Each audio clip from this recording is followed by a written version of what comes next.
Demi-romantic relationship formation and the modern courtship paradigm, an argument for depth over novelty. The modern dating landscape is built upon a premise that many people rarely stop to examine. That premise is the assumption that romantic attraction can reasonably precede meaningful knowledge of another person. Contemporary courtship rituals, whether conducted through dating applications, social media platforms, nightlife environments, workplaces, universities, or casual social settings, generally operate according to a similar formula. Two individuals encounter one another, evaluate superficial indicators of desirability, determine whether sufficient attraction exists, and then attempt to transform that attraction into a relationship through a period of discovery that occurs after romantic intent has already been established. For many people, this sequence appears normal, intuitive, and even inevitable. For demi-romantic individuals, however, the sequence often appears inverted, irrational, and fundamentally disconnected from how genuine romantic attraction emerges. The conflict between these two models of relationship formation is not merely a matter of preference. It represents a deeper disagreement regarding what romance actually is, what information should be required before emotional investment occurs, and whether attraction itself should be viewed as a sufficient basis for relationship initiation. The central characteristic of demi-romantic attraction is that romantic feelings emerge only after a substantial emotional connection has already been established. This is not simply a preference for taking things slowly, nor is it a strategic choice designed to avoid disappointment. Rather, it represents a fundamentally different sequence through which romantic attraction develops. Whereas many individuals experience attraction first and emotional intimacy second, the demi-romantic individual typically requires intimacy, familiarity, trust, and mutual understanding before romantic attraction becomes possible at all. The distinction is significant because it affects every stage of relationship development. A person who experiences attraction through emotional connection cannot simply decide to operate according to a model built around immediate chemistry. Attempting to do so would be comparable to asking someone to manufacture emotional reactions that do not naturally occur within their psychological framework. Authenticity becomes a non-negotiable constraint rather than an optional preference. One of the most significant advantages of the demi-romantic approach is the existence of meaningful filters before romantic involvement begins. Character can be evaluated, integrity can be observed, patterns of behavior can be identified. Emotional stability, loyalty, honesty, reliability, and compatibility can be assessed through actual experience rather than speculation. Most importantly, the individual is not forced to make major emotional decisions while operating under conditions of profound informational scarcity. Human beings reveal themselves over time. People can present almost any image they desire during brief interactions. They can display charm, confidence, attractiveness, intelligence, humor, and charisma for limited periods. Sustained interaction, however, creates opportunities for observation that cannot easily be fabricated. It becomes increasingly difficult to maintain illusions when familiarity accumulates. The demi-romantic framework therefore functions as a form of quality control that prioritizes evidence over imagination. This stands in sharp contrast to the dominant initiation rituals of contemporary dating culture.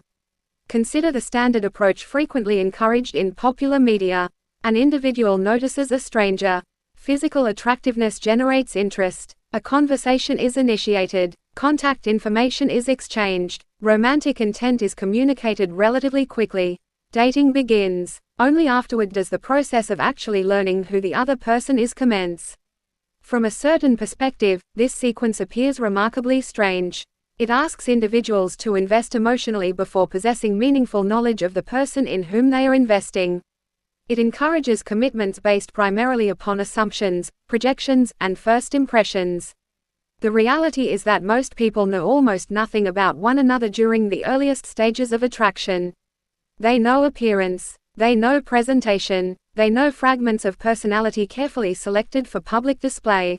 What they do not know is character. The peacock provides a useful metaphor for understanding this process. In evolutionary terms, elaborate displays evolved because they attracted attention. The display itself often communicates little about long-term compatibility, shared values, emotional stability, or cooperative potential. Its function is visibility rather than understanding. Much of modern dating operates according to a similar logic. Individuals compete for attention through appearance, status, confidence, charisma, humor, social proof, or various other signals of desirability. The objective becomes standing out from competitors rather than establishing authentic understanding. This does not necessarily make the process immoral or irrational. It simply means that the process is optimized for attraction generation rather than compatibility assessment. Urban dating environments amplify this tendency. Large populations create abundant options. Abundant options create competition. Competition increases the value of rapid attention acquisition. As a result, novelty becomes highly prized. Individuals are encouraged to become memorable rather than deeply known.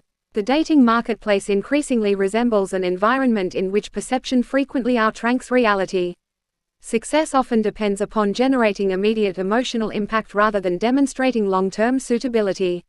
Under such conditions, the demi-romantic individual encounters a structural disadvantage. Their strengths tend to emerge gradually through familiarity, consistency, reliability, and emotional depth rather than through rapid displays of desirability.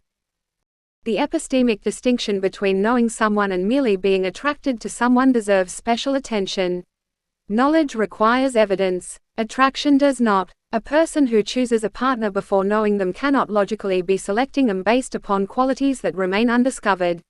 The selection process therefore depends heavily upon assumptions. This does not mean the choice is automatically wrong.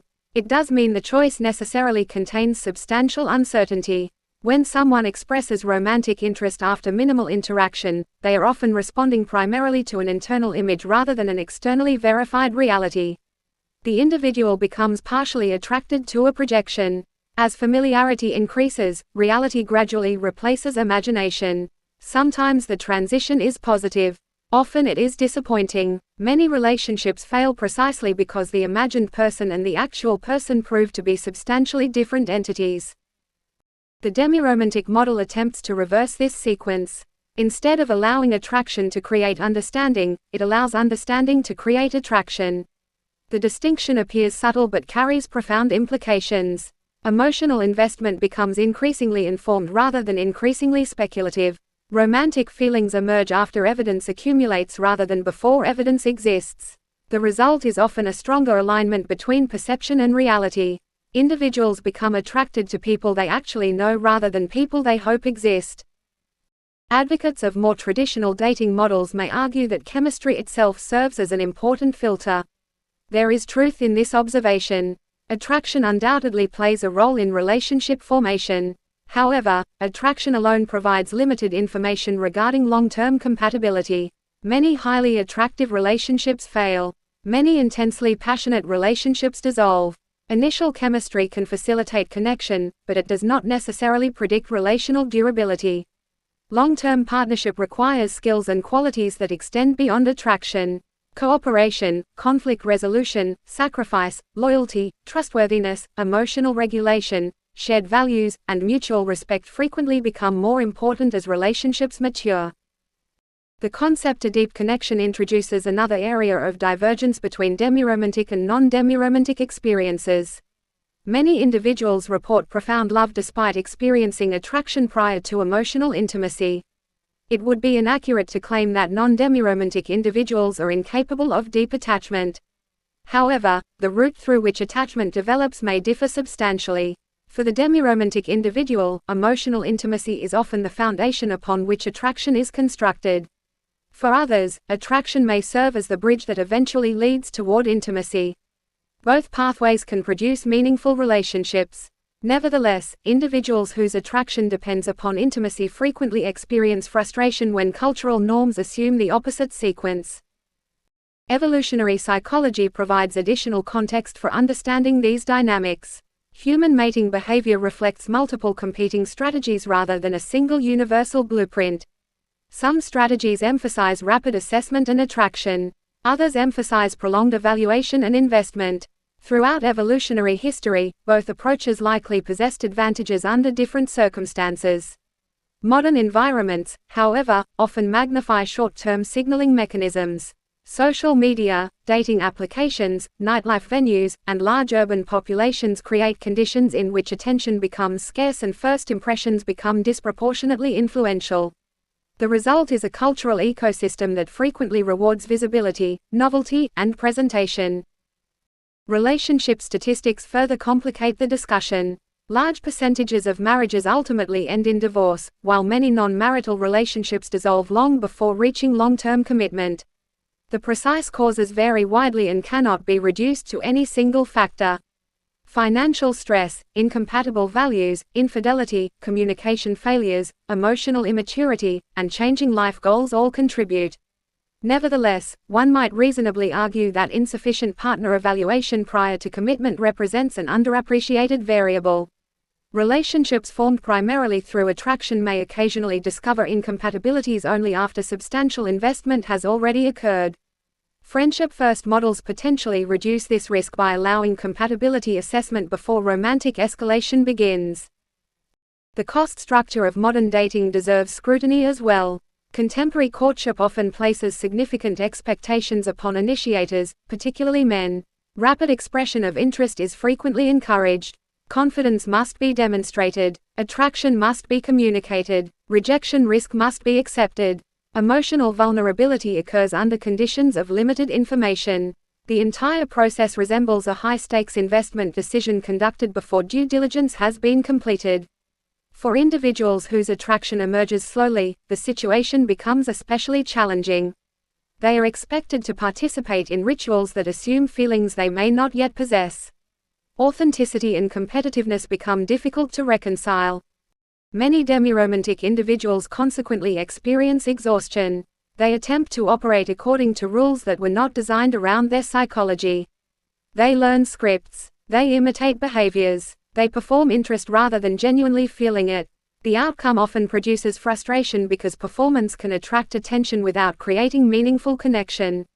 Success achieved through inauthentic methods may ultimately feel hollow. Failure achieved through authentic methods may feel inevitable. Neither outcome is particularly satisfying.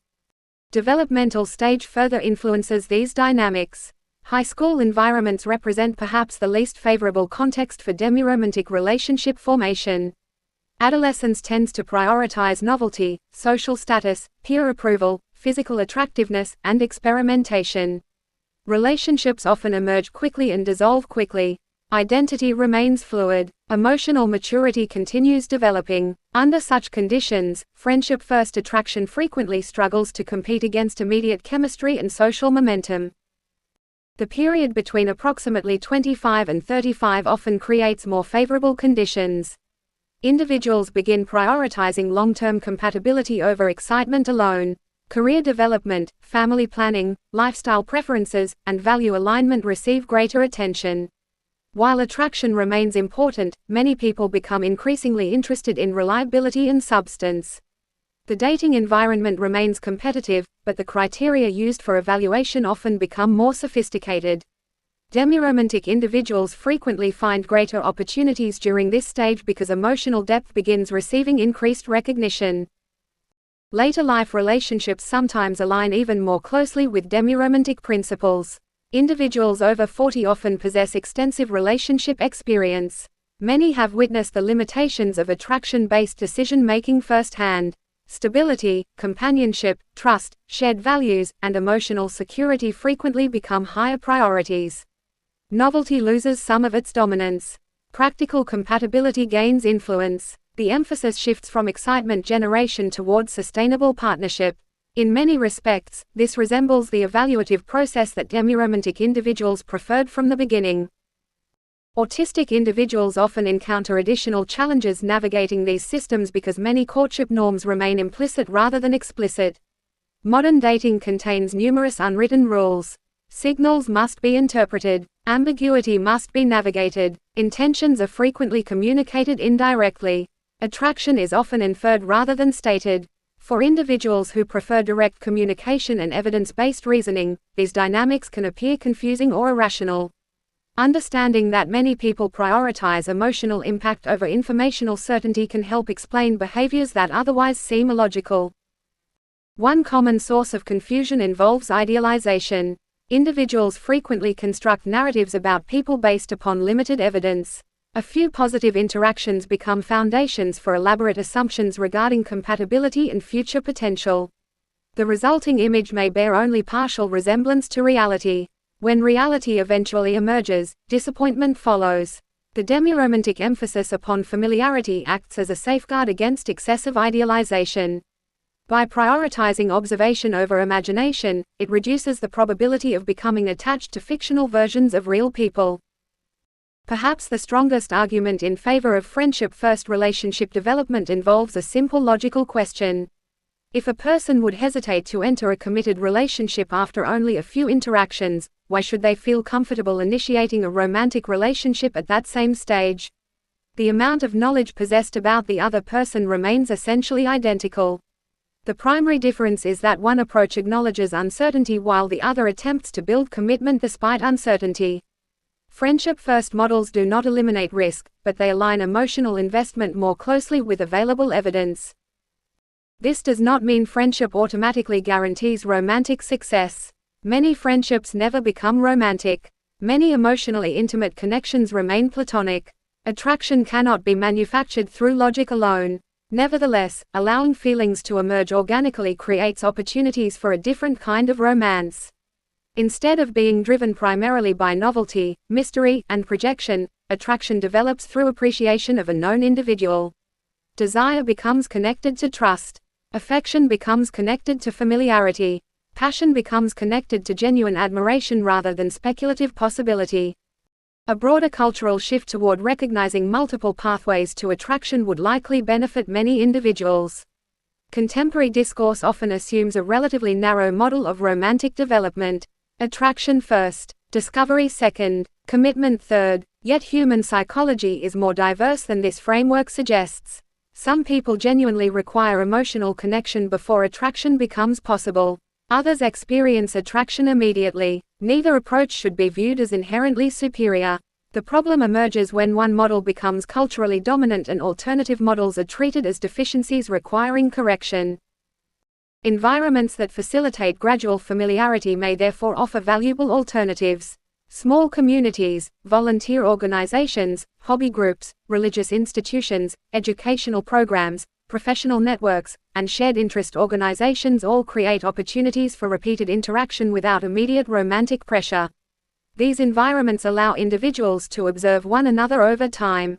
Trust can develop naturally. Character becomes visible. Attraction, when it occurs, emerges within a richer informational context. Such settings may prove especially conducive to demi-romantic relationship formation because they permit emotional intimacy to precede romantic escalation. Ultimately, the tension between demi-romantic attraction and modern dating culture reflects competing philosophies regarding human connection. One philosophy emphasizes immediate attraction followed by discovery. The other emphasizes discovery followed by attraction. One begins with possibility and hopes compatibility follows.